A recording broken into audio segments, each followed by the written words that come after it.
Leading with purpose, inspiring, collaborating, and bridging the gap. Kathryne Rouse is a passionate leadership coach and consultant, dedicated to transforming customers and team experience, especially within healthcare industry.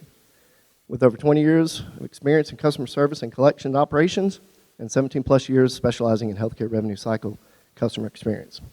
Kathryne brings a unique blend of operational insight, empathy, and strategic leadership to every engagement. Take it away, Kathryne.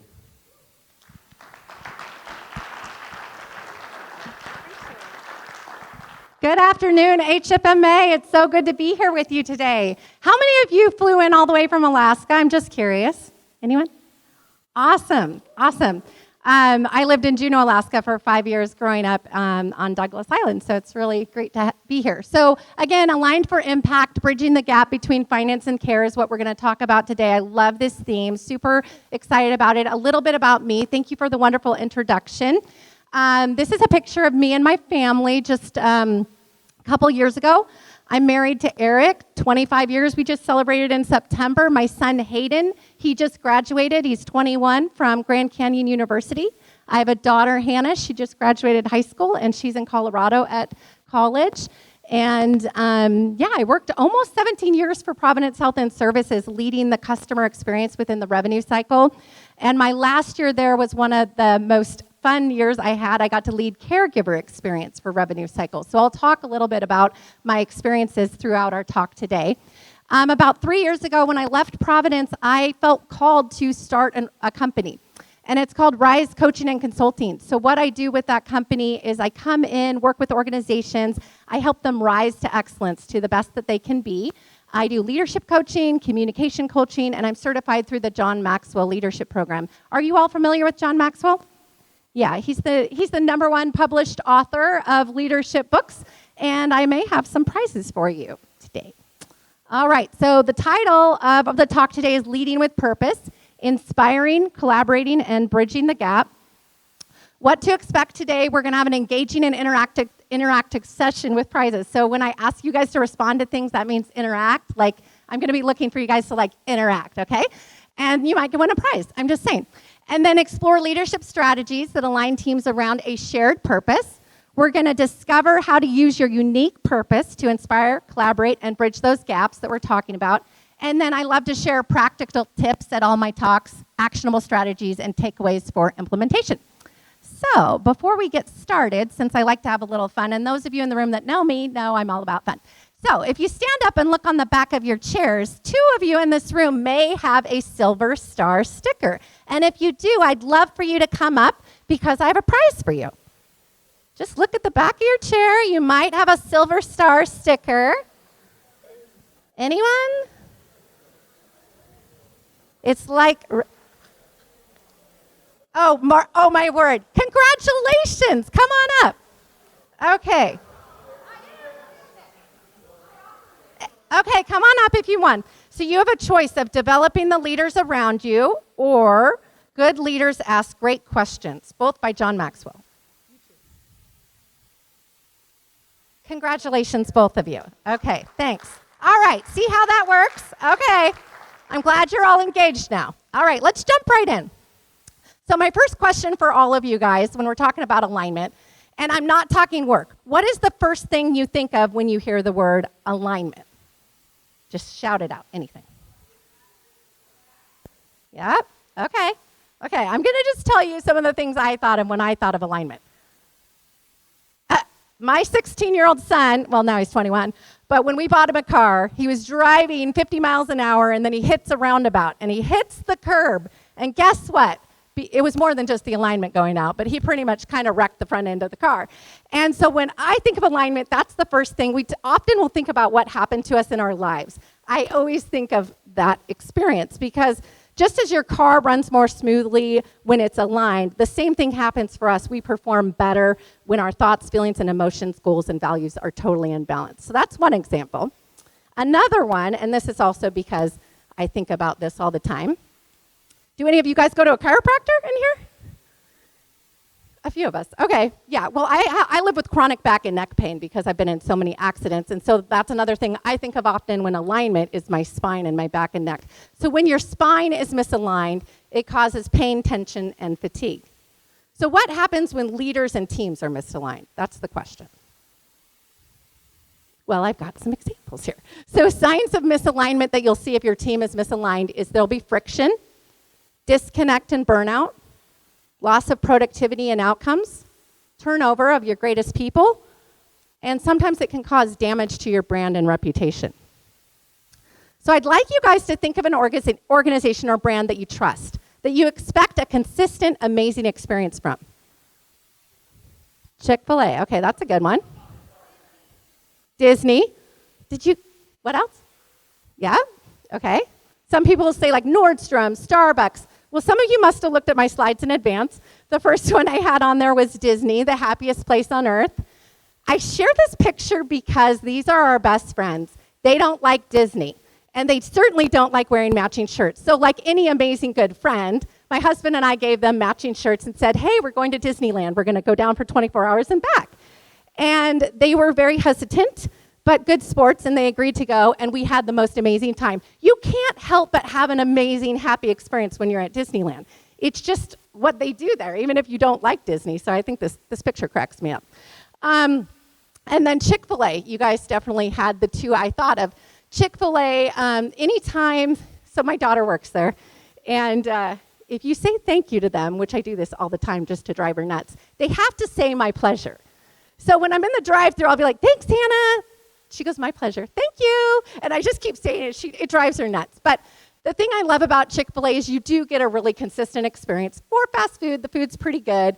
And the other thing that they do really well is they honor their employees so incredibly well. So when Hannah was there for about a year, they don't just give you an increase. I don't know if you guys know this, but they literally had her read 4 books on customer service and leadership. And for every book she read, she had to do a report out with a leader, which gave her a 25-cent increase for each one. And after she got through all 4 and did her report outs, she got $1 an hour increase. And she had to report out with a PowerPoint presentation to the franchise owner. I was blown away. I was like, this is amazing. So I always like to tell people that in case you have a 16-year-old that needs a job, they are going to get a lot of growth and development at Chick-fil-A. I'm just a big fan, so. And they put up that sign when she graduated high school in the drive-thru. And they do that for all their employees. Okay, so what do they both have in common? Obviously, alignment.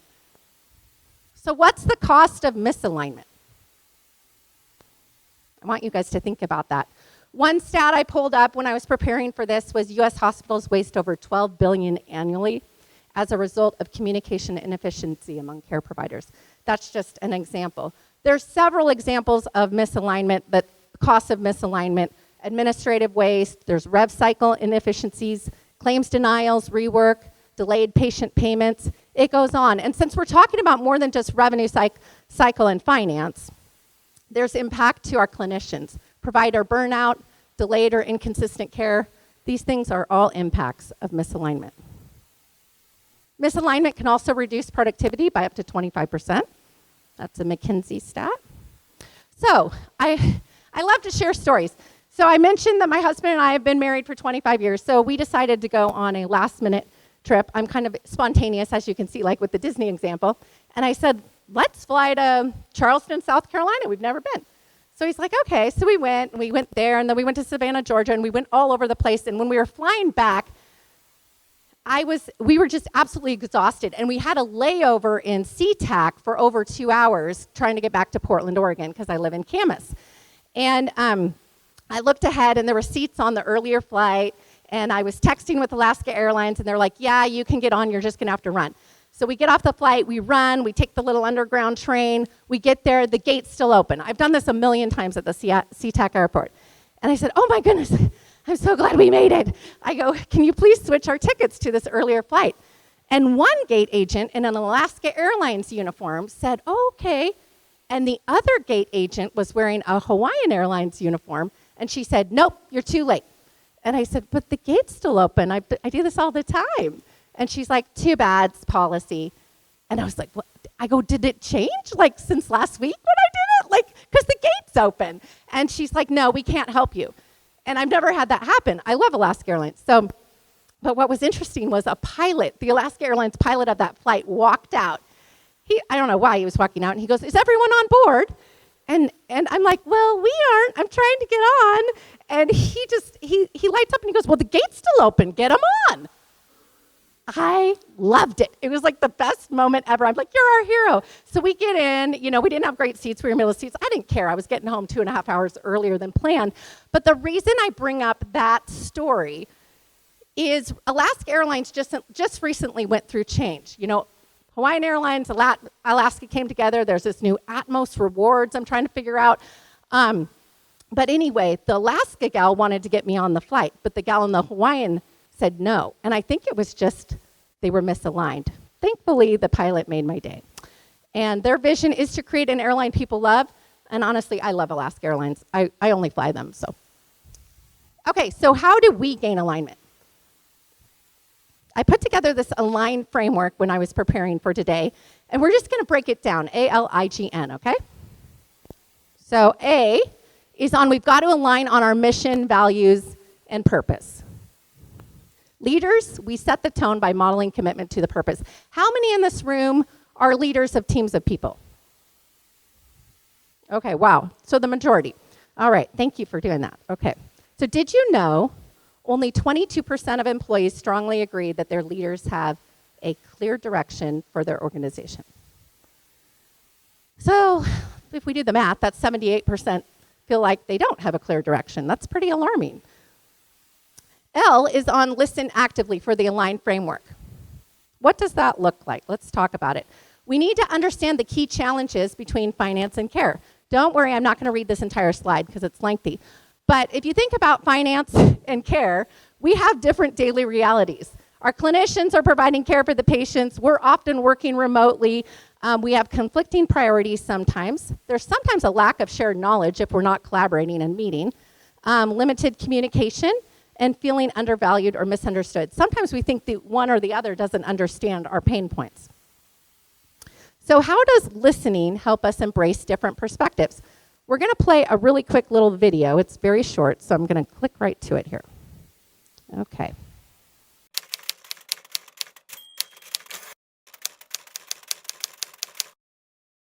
So listening is not the act of hearing the words spoken. It is the art of understanding the meaning behind those words. When people say you're not listening to me and we simply parrot back the words that they were said, congratulations, your ears work. That is the act. That is the act of listening.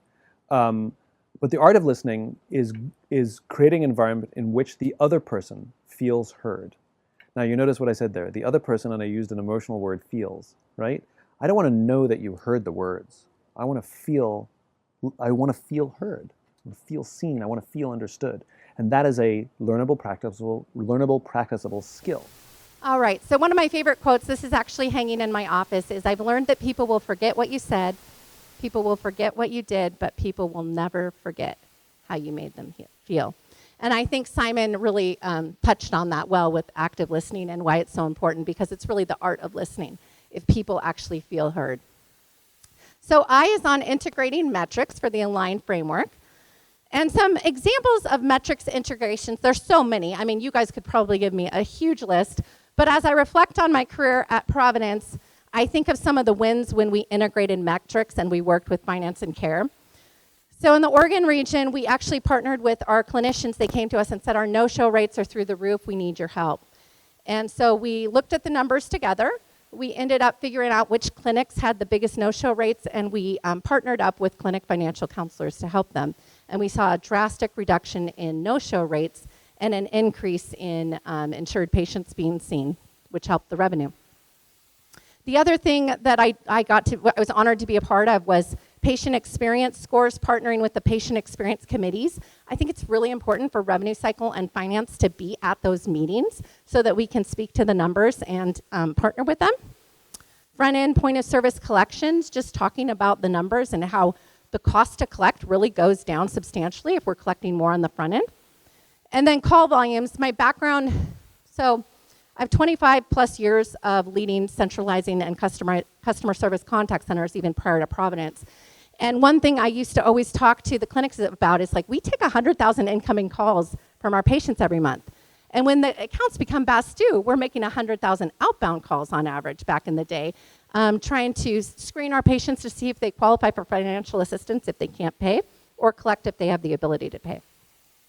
And then patient balances or self-pay AR and payment plans, looking at what percentage of your overall AR is sitting in self-pay, and then how much of that is collectible and how much is on payment plans.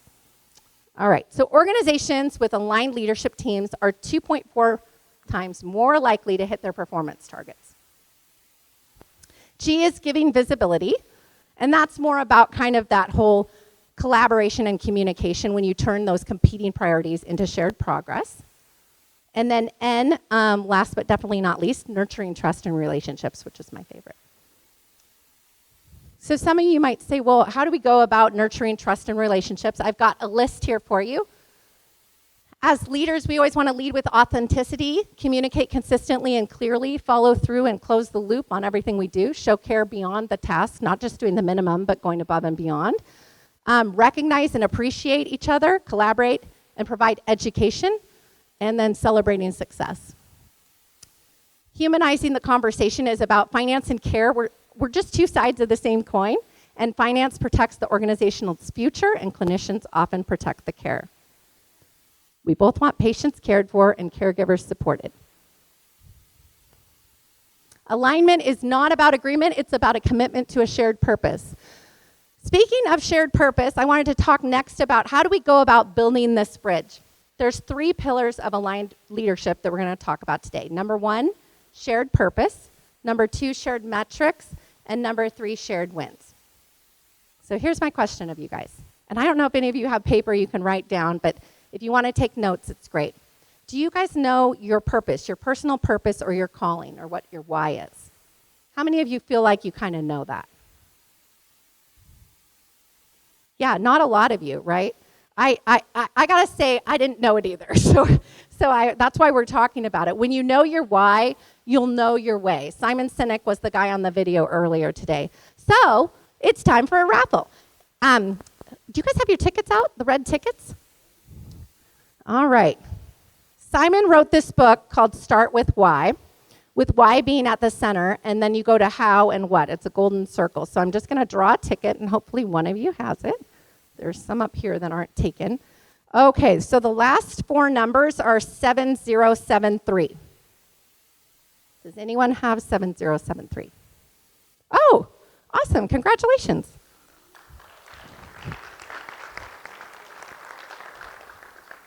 There you go. You're welcome. Enjoy. All right. Okay, so a reflection exercise, when I said, do you have paper and a pen or a pencil, is purpose. Do you know your purpose? What impact would you like to make? Calling is where do you personally feel most energized, and why? What's your personal motivation for showing up and leading with purpose each and every day? So think about those things. You don't have to write it down now. I just want you guys to be reflecting, okay? All right, time for another story. So I started out at Providence in the Oregon region, where we centralized the customer experience within the revenue cycle for all the hospitals and clinics. Our hospitals were on HBO C-Star, clinics were on Centricity Business Flowcast, I know I'm dating myself, and home services was on TIMS. And we somehow figured out, how can we centralize this experience and say, one call does it all into our call center? Well, we had multiple monitors, we were pulling up all the different systems. It was very clunky. Fast forward to 2011, I know, I'll get to 2012 in a second here. 2011, Providence decided to go on to, guess what? Right, Epic SBO. Actually, Alaska had first gone on to Epic HB prior, but as an enterprise, Providence decided to go on to Epic SBO. From my perspective, probably the best decision ever, honestly. It's been amazing. But fast forward to 2012, I was selected to be the system director for customer experience for revenue cycle. So I was doing it for Oregon, but we were going to centralize customer service, self-pay collections, financial assistance, and counseling for as every hospital and clinic went live onto Epic, we would centralize it. So I was selected for that role. Huge honor. So when you get selected for a role like that, they put you in something called leadership formation. And so I showed up at this Catholic retreat center in 2012, not knowing what to expect, feeling like having total imposter syndrome because I'm in this room with all these clinical executives and medical directors. And the first question they asked us in that room, what's your calling? And I was like, oh no, I have no idea what my calling is. I was kind of freaking out, to be totally transparent. And they said, take a journal and go journal for the next hour and think about what your calling is. Well, the only place I could find that was private and by myself to panic was this little, it was like a little chapel. So I go in there and I'm journaling and writing and thinking, oh my word, I'm in the wrong place. I'm sure my calling isn't to do healthcare billing customer service. I just was really stuck. And when I reflected back on what I wrote in that journal, it's still pretty amazing today. I still have it. I read it and it says, Kathryne, it doesn't matter what your job or title is. You're being called to be a light. And I was like, what? Could it be that simple? And then I get in my car to drive home from Federal Way back to Camas, and I turn on my radio. And there's this song that comes on, and for those of you that don't know me, I like to bebop to music. I'll sing to you if you'll let me. And this song comes on, and I'm just loving it. I'm like, wow, I never heard this song. It's amazing. And across the dash of my radio says, learning to be the light. It's a song. Look it up. I was in shock. And then I got back into my customer service contact center in Oregon, which was about a 200-seat call center for revenue cycle. And I get in the office, and 2 different people said, we're glad you're back in the office, Kathryne. You're such a light. And I was like, all right, 3 times. I guess that's maybe confirmation that that is my calling. So I share that story with you, and I share it with many others, just because sometimes we put too much thought into what our calling or purpose or why might be. It might be as simple as being a light. Now, that doesn't mean I was just a fluffy leader. I mean, I was. But also, I was all about outcomes and driving outcomes and excellence. We got stuff done, and we did it very well. I'm so proud of my team for all the work they did. Okay, and then at the end, when you finish leadership formation, which when I went through it, it was a 2-year journey. You would go quarterly. I think they've extended it. I got to go to Montreal to see the background of Providence. It was called a pilgrimage. So I just share those pictures because it was really powerful for me to connect my individual calling to the overall calling and shared purpose of the Sisters of Providence. All right, so we all have purpose that can inspire and lead others. My question to you guys is, what keeps us from walking it out every day? Fear of failure is one of them. Self-doubt, lack of confidence. I know I had that. External pressures or expectations. Sometimes it's outside of your comfort zone. And limiting beliefs. That's huge. So I coach a lot of people. And one of the biggest ones that people hold themselves back from what they want to do in their life, it's limiting beliefs. They think small, not big.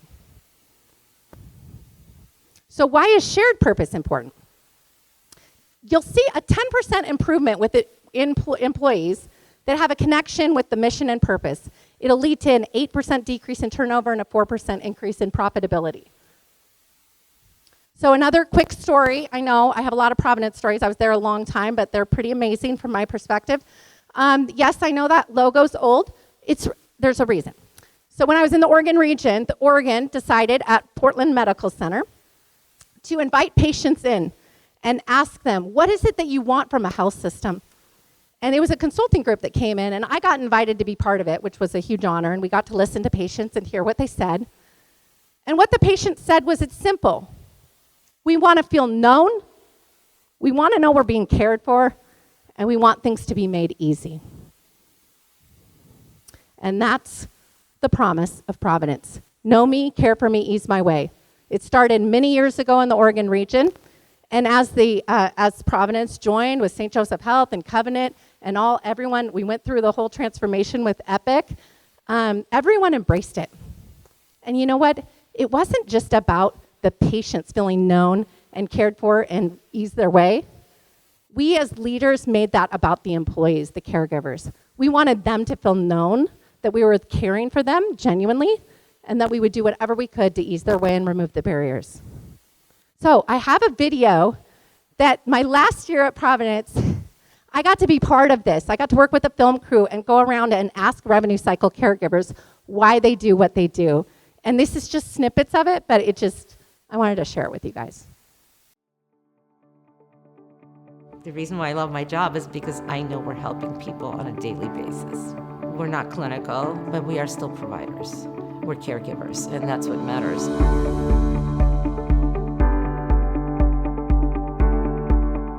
I didn't realize what I was going into until I was into it.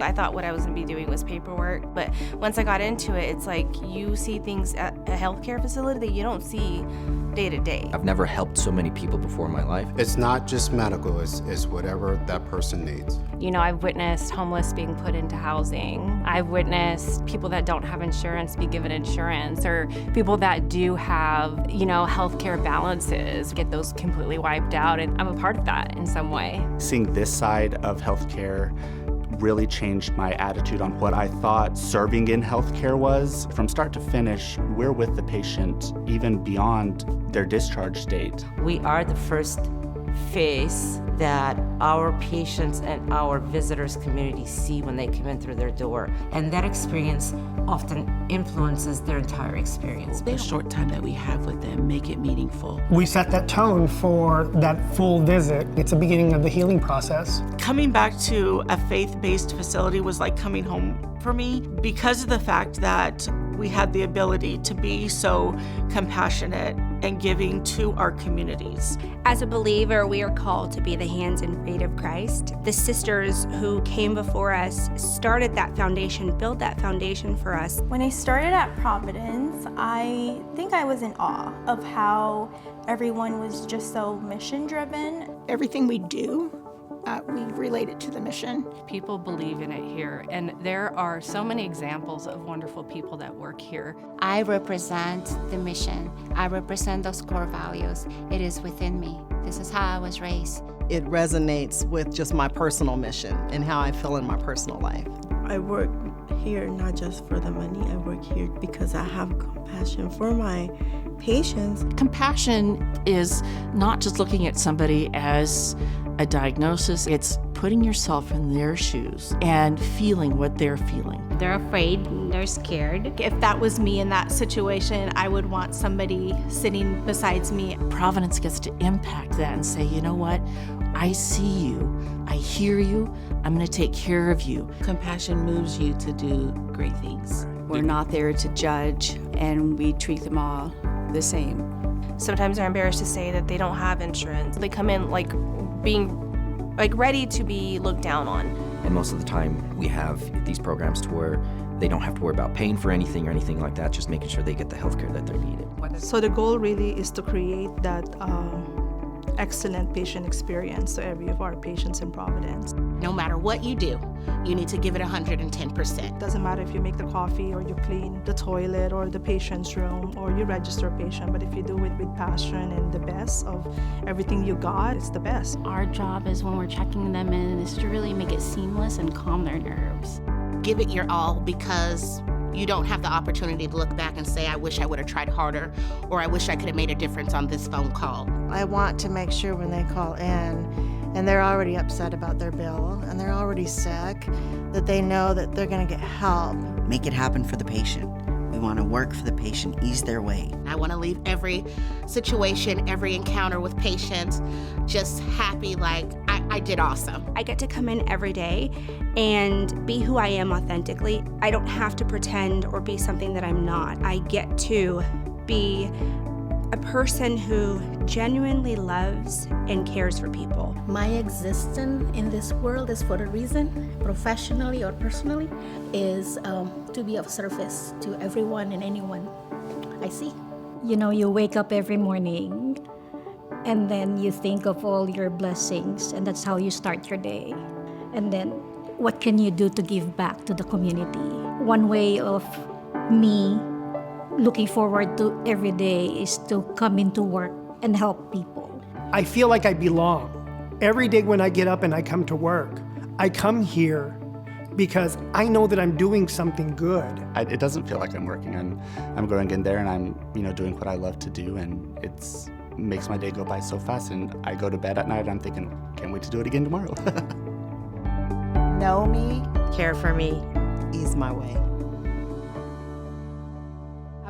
But essentially, the caregivers, they talked about how they live by the mission, the values of Providence, and at the end, it's just beautiful. They say, know me, care for me, ease my way, and well, there you have it. You heard it from me, but it was pretty awesome. Okay, so we got aligned by starting with the patients and the caregivers. Number one, we got to anchor the conversation, set the tone, create alignment, guide priorities, and sustain trust.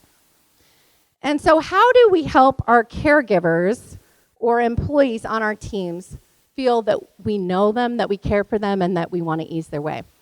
Well, one thing I did with my teams at Providence, and now I do it with many of my clients, is I always start with when new team members join the team, I give them this like getting to know you form or a connection form. It's called like Let's Connect.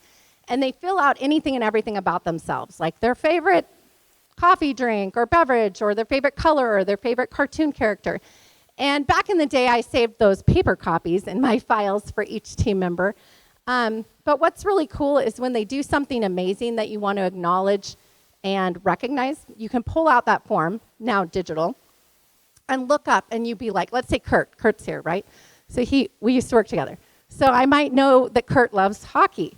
And so if he had an amazing call with a patient and I overheard it, I would look up his form and I'd be like, oh my gosh. And I might just send him an email that had a hockey guy saying you killed it, or I don't know, probably better hockey terms. I'm not a good hockey person, but I'd figure it out because, you know, Google and now ChatGPT helps us. But anyway, and then the people on my team would always be like, how do you remember that I like Diet Coke? Because I'd drop off a drink, or how do you remember? And so I just share that with you guys because it's just a tip or trick that I use with all my clients too. And then on the left of the screen is kind of a touch base form. And it says, what's going well? Is there anything I can do to better serve and support you? It's all about getting to know people's stories because we have a story. How can I remove barriers or obstacles? So I customize it based on the client. And then I encourage people to meet with their team members every single month at a minimum once. And then the middle, one thing I do with a lot of my clients is at huddles, we highlight different team members on the team every single week. And they essentially get to send us their pictures and things that they love and 3 fun facts. And then we highlight them and they feel known and cared for. And people love to share pictures of their pets and their children. So how does your personal purpose help you connect to the shared purpose? Number one, it helps you clarify your leadership direction. If you know your personal purpose, your calling, or your why, it'll help you to connect that. Inspires and aligns your team, builds gaps across functions, and drives influence and impact. So when leaders connect their personal purpose to the larger organizational purpose, that's when true alignment happens. All right. Well, here I am in front of a shack. And there's a story about this because I told you guys 25 years ago I married my husband. And we had a dream. We had a vision that we were going to have a beautiful farmhouse and a farm. But the problem was we had a budget, a really, really low budget. We were in our 20s. And so I'll never forget the day we're driving down this country road in Camas, Washington, and we see this little sign in front of the shack. And we pull over, and we're like, this is it.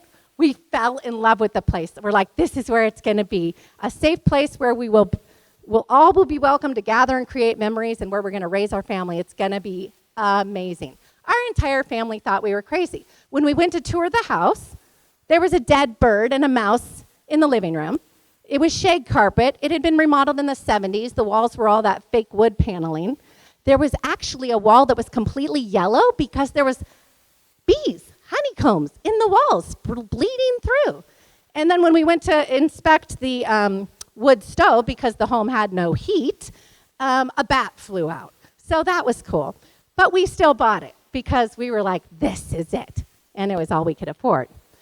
So fast forward, I share this with you because sometimes when we have a vision and a shared purpose and we're gaining alignment, these great visions sometimes require great effort. So shortly after we bought the home, which it was not safe, I found out I was pregnant with Hayden. And I was like, this is a death trap. I can't have a baby here. And so we had a limited budget, so we had to figure out, what do we do? And we found out you can tear down a bunch of walls of the house, and if you keep a few or whatever, you can make it a remodel, so you don't have to get a new well and septic. So that's what we did. These are some pictures, and we lived in a RV, which was super fun being pregnant. When you grow and you're laying on that bed, it got to a point where my Hayden was hitting the roof, so that was just like, I'm like, we got to get this house done. And then you'll see the picture in the top middle, my husband. This is terrible. I was like, why did you have Hayden and a baby Bjorn as a newborn and you're painting? This was before we knew paint fumes were probably toxic to infants, But my point is, we were turning our shared purpose into reality. And I just wanted to share some pictures with you of the Rouse Ranch now. The vision was realized and the purpose was shared. The Rouse Ranch, we call it a place where all are welcome to share joy, connection, and community. We feel like it's not just our place, but it's everyone's. So we have random people reach out wanting to have parties there, and we always say yes. We've hosted so many soccer parties, young life clubs, you name it. So I just share that story with you because it's a lot of work sometimes to make these things become a reality, but when it happens, it's worth it. Oh my gosh. So the Rouse Ranch does have a bunch of mini pets. So we have horses, mini donkeys, we had mini pigs, we had little goats. These are the fan favorites. Normally when I go to this slide, the donkeys start braying. So I'll go ee-aw for you, and it's really cute, and people like it. They're the fan favorites. So people stop to visit Ellie and Eeyore all the time. All right, the second pillar of aligned leadership. I'm going to have to pick it up a little bit. I'm talking too much. So I think it's between me and lunch. So shared metrics. Why is it important to have shared metrics? There are so many benefits to having shared metrics. I know with revenue cycle and finance people here, you like this section. Clarity of purpose. You have one version of the truth. That transparency of sharing metrics will build trust, focus, and accountability, and there's power in the numbers. I love a good spreadsheet and numbers. I don't know about all of you, but it's fun. How to communicate that impact. An example, I just found this example online. I'm not sure I like it, but it says last year's denials equated to 15 nursing positions we couldn't hire. That's a really powerful thing to say. All of you guys probably know your stats so well you can make you can make connections with the metrics and integrate them in a way that people understand the impact. I would like to say if we collect more and we reduce our denials, that we'll be able to hire more people, right? I don't know. I always like to turn it into the positive. So how do we implement the shared metrics and goals? Number one, we got to start with organizational objectives. We have to collaboratively define the metrics, create shared dashboards and scorecards, set clear targets and accountability, and communicate regularly. And sometimes you got to adjust and improve. So one thing that we did at Providence when we did the centralization of every hospital and clinic going live onto Epic, we didn't want the regions to feel like they were losing control or support. We wanted them to feel like they were our customers.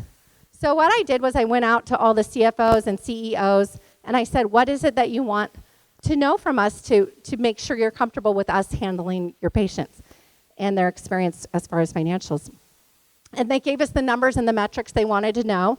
And so every single month we would meet with all of the regional CFOs, the CFOs at the hospitals. We would also have a meeting every month with the clinic leaders.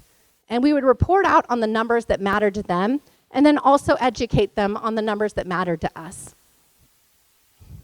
So speaking the language of outcomes and impacts aligns finance and care by linking that quality of care to financial performance. So why is it important to have shared wins? This is my favorite part. Okay, the benefit of shared wins, you're going to reinforce collaboration across teams and departments, build trust and relationships. It drives engagement and motivation and aligns focus on shared organizational goals. And a big one for me is encouraging a culture of continuous improvement. I do a lot of culture work in the work I do now. One thing we used to always tell our teams is behind every number or patient account is a story. It's a patient, it's a family, a caregiver. And then celebrating success through storytelling. You got to make it real, highlight those wins, create champions, spread learning. An example is reducing no-show rates saves costs, improves patient access, and strengthens that trust. That project I was talking to you about, which I'm sad that we weren't able to see the video, but we made several videos. And they were really powerful. We were able to talk to patients that had the most amazing experience dealing with our revenue cycle teams, especially financial counseling. And they were able to tell those stories, and then we were able to share those videos with clinicians so that they knew that revenue cycle and finance, we were truly a value-added partner, that we cared about the patient experience just as much as they did. Even if we weren't the one providing the care, we were providing the care at the beginning and the end and throughout. So one story that sticks with me that I always love to share with groups is when I led the customer experience, and we were open like 7 a.m. to 7 p.m. Monday through Friday, extended hours for like Alaska and the different areas that we served. But essentially, I would always tell my team, hey, if you get a call and you don't know what to do and it's not, just come talk to me about it or come talk to the team. If it's tugging on your heartstrings, we'll figure out a way to make things right for that patient. And I'll never forget it. One night, a gal came into my office and she said, Kathryne, there's a lady on the phone. She just got home from having surgery and she's home alone. She lives in a house that's heated by a wood stove. Oh, I could relate to that back in my day. And she's out of wood and she's cold and she's alone. And she goes, what can we do? And I'm thinking, we're the revenue cycle customer contact center and we need cords of wood. Well, I went to talk to my VP at the time and I shared the story with her. And she said, I have an idea. We're going to call the foundation of that hospital. It was in Newburgh, Oregon at the time. She said, we're going to see if they can help us. Within hours, 2 cords of wood were delivered to that woman's home out of a fund that we had at that hospital. And that woman would call us every single year and she would say, I just want to talk to my angels. She called the gal on my team her angel, and she would reach out and talk to us. So treat your employees like they make a difference, and they will. And I would always tell that to the teams I served and supported. You have purpose, and I want you to live it out, and I'm here to serve and support you. And when things like this come across your plate, you bring it to my attention, and we're going to do whatever it can to help our patients. Another one that I love to share is, of course, these always happen in the evenings. A gal called in, and she said, I'm snowed in, and I'm running out of formula and diapers. And so we picked up the call center team pooled their money. This was pre-Venmo. And we called the hospital. It was Medford, Oregon, I think, at the time. And we got a hold of a clinician, a nurse. And she goes, oh, I live in that area.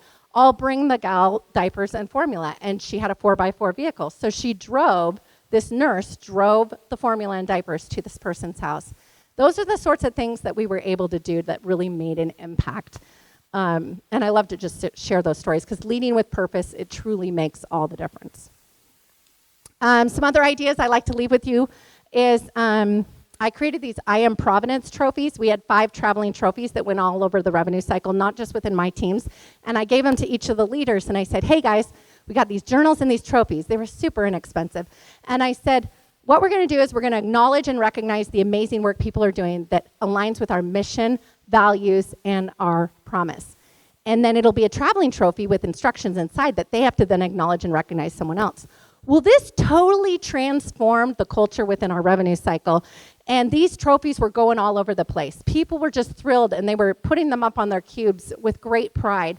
And clients I work with now, things have changed.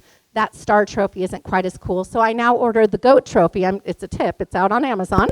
I think it's $22 right now. But I now ordered the goat, the greatest of all time trophy, and we do the same thing. I'm working with an organization right now, and it is completely changing their culture. They're getting so excited. We celebrate whoever got the goat each week, and it's been a lot of fun. So just some ideas I like to share.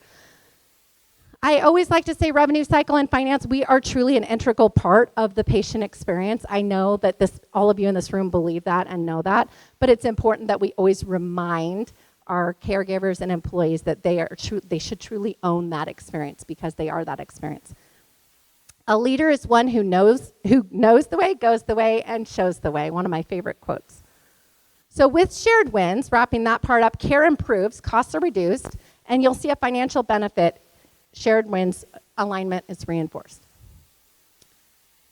So leadership in action, I have this visual for you guys. Don't worry, I'm not going to talk you through it all, but it kind of summarizes a lot of what we're talking about. And I just thought if some of you like to take pictures of slides, the leadership alignment loop is a really good one because it just goes around and around to make sure that we're all aligned and focused on bridging the gap through our leadership. Strong leaders and communicators are the connectors between finance, clinicians, and the patient experience. When I was getting ready for this presentation, I reached out to several people in revenue cycle and finance in different health systems in Washington. And one of them said, you know, we call our clinicians champions. And he said it's changed everything because they rise up to that. They're like, yeah, we're your champions. And they partner with us, especially on denials. I know that's a hot topic. So when you view your clinicians as champions, they'll become your strongest allies. They'll want to support you. And why is it important to involve clinicians? Well, frontline credibility. They are bridge builders, influence and advocacy, and innovation drivers. And then the benefits realized when finance and clinicians meet regularly, there's the list. I mean, you're going to build trust. There will be shared understanding. You'll be able to problem solve together, build those stronger relationships, and again, sustained alignment. Human connection is the bridge. And both finance and care are truly called to serve. On this slide, I just wanted to have like a bridge that shows finance and care on either side, but what brings us all together is that shared purpose, shared metrics, and shared wins that we were talking about. And I saw something that said, bridges aren't found, bridges are built together. So when we know our why, we can bridge any gap. Finance's why might be to ensure stability and keep the lights on. And clinicians' why it might be to heal patients and save lives. So I wanted to share with you some, because I said there would be some key takeaways, some of the recommendations that I wanted to share from my experiences. And I mentioned this a little bit briefly earlier, is just join the patient experience committee if you can. Visit your clinic and partners on projects. I used to drive out to the clinics that were having issues or challenges, and I'd show up and I'd say, how can we help? Ask about pain points and what matters most. Just earlier, I was talking to some of you in this room. I said, what are your greatest pain points and struggles right now? Well, I think what's weighing heavily on everyone's mind right now is Medicaid cuts. I know that's hitting hard. It's getting harder to overturn denials. There's more steps, different forms, depending on the payer. It's complex. And so you've got to figure out what are those pain points, what matters most, and how can we bridge that gap and come together collaboratively to work on a solution. Those monthly meetings I talked about with revenue cycle, finance, and care were huge in the success when we implemented centralizing revenue cycle across the enterprise. And sharing stories and educating. So I would always ask my teams, what are the awesome stories about how you're interacting with patients and outcomes? And then when at Providence, we would do reflections before meetings. And sometimes I would bring those stories because they were really powerful. And it would help educate the clinicians or maybe the CEO or CFO that might not get to see that. And it would help not just educate, but inspire and let them know that we were truly caring about their patients. Just as much as they were. And then providing updates. What's driving calls, denials? I remember in the call center I mentioned for a while we were getting about 100,000 incoming calls a month that was the entire enterprise. And I always looked at what's driving calls. Do you know what the biggest driver of calls was when we went live onto Epic? We didn't get we had the insurance, but it wasn't connected to the HAR. So then the patient got a bill that said they didn't have insurance. And they gave their insurance, the Regents Blue Cross, at the time of their visit, but it didn't connect.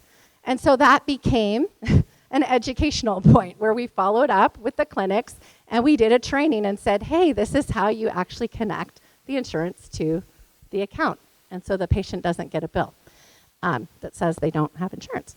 So those are some of the things that just kind of closing that loop. And then ask what we can do to better serve and support. And then the customer support liaison team was probably one of the things that I think really added to our success. They really helped to bridge the gap and close the loop. So if we had an escalated call, and it was something more than our frontline customer service team could handle, it would route to this team. It might be a quality risk care concern, or it might be something where we needed to connect with the clinic. And that team would own those in their work queues within Epic, and then they would close the loop with the patient and close the loop with the clinicians just to make sure there was resolution. And then finding ways to acknowledge and recognize improvements. So my favorite thing to do on these monthly calls with the clinic teams was I'd be like, oh my gosh, you guys, you're like the #1 at increasing cash collections on the front end. Like you're beating, I would create like this really healthy competition between the different regions, and I'd be like, so you're #1, I'm just saying, I'm not sure what you're doing, but I'd like to share. And they're like, oh, I don't know if we want to share. And so I would just always acknowledge and recognize the improvements they were making and connect it to that patient experience. All right, so leading with purpose.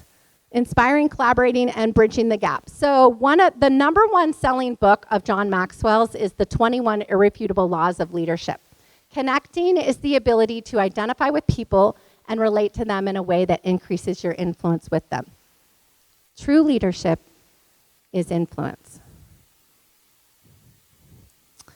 One of my favorite laws in that book is the law of connections. Leaders touch a heart before they ask for a hand. And so with that, I'm going to raffle off that book because I brought a copy for you guys. Let's see here. Get out your tickets. The last 4 is 7072. Someone's laughing back there. Did you win? No? Oh. Anyone? Okay, I'll draw another ticket. Might be one of the ones up front that no one has. Okay, 7176. Well, okay. Oh, you got it? Okay. Congratulations. Awesome. Okay, so I wanted to talk about just leadership strategies to align teams around a shared purpose.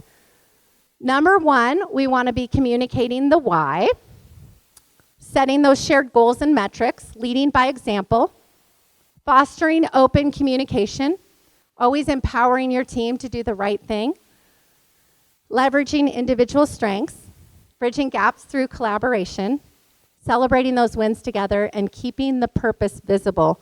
I love this one. So when we were building out our centralized customer service contact center, I made sure that we had the mission, vision, values, and the Know Me, Care for Me, Ease My Way plastered over every wall. Everywhere you went, you couldn't not see it, right?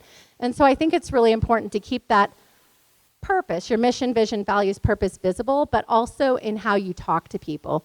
So whenever I would talk to team members, I would say, hey, I overheard that call. You really made that patient feel known and you were caring for them, and thank you for living out the promise in the work that you were doing. So when you speak the words over and over again, it just helps to transform that culture and make it just who you are as a team. Everything rises and falls on leadership. This is one of my favorite quotes. Some of you might wonder, why is your company called Rise Coaching and Consulting? Well, I'm going to share with you a very brief story. I never thought I would ever leave Providence. I loved working there. Worked there for almost 17 years. One day, a bald eagle flew over my car. It kept happening. Everywhere I was going, bald eagles were flying all around me. It was the most bizarre thing. I mean, I don't know about you guys, but do bald eagles just show up everywhere you're going? It's a little weird. So I was literally, and some of you have heard this story, but I would be driving and literally like 1 or 2 would be flying next to me. And I was like, what is going on? Why am I seeing all these bald eagles? Well, I believe in signs. I don't know if any of you have ever had signs. But I started researching bald eagles. What's with the bald eagles? Well, bald eagles are the one bird that when a storm is about to hit, they don't hunker down and hide. When there's chaos, they don't hunker down and hide. They use that storm to catapult and rise up above it and soar. It's just amazing. And when, I don't know if you know this either, I'm kind of a bird nerd now, but when they rise, crows will sometimes get on their back and pick at them, try to take them down. But the eagle just keeps rising and rising higher and soaring. And guess what? They go up so high in elevation that crow falls off. It can't breathe up there, but the eagle can. So when I was at, when I joined John Maxwell, one of the first talks I heard him say is he said, be an eagle leader. It's actually a book I'm planning to write on eagle leadership, which maybe I'll talk to you guys about in the future. But I just wanted to share that story with you because I absolutely love Providence, and it was the most amazing place to work, and I love every one of you that does revenue cycle and finance work. And sometimes our purpose, our calling, our why will lead us to do other things. And it's important that we're in tune with that. And so I just wanted to share with you. So when you see my logo, or if you go to my website, it does have a bald eagle. And it represents that I want to help others rise and soar above the storms. Okay. So the call to action, for those of you that have been at some of my talks, I always ask you to do something. So here's the challenge. Number 1, we talked about shared purpose. Number 2, shared metrics. And number 3, shared wins.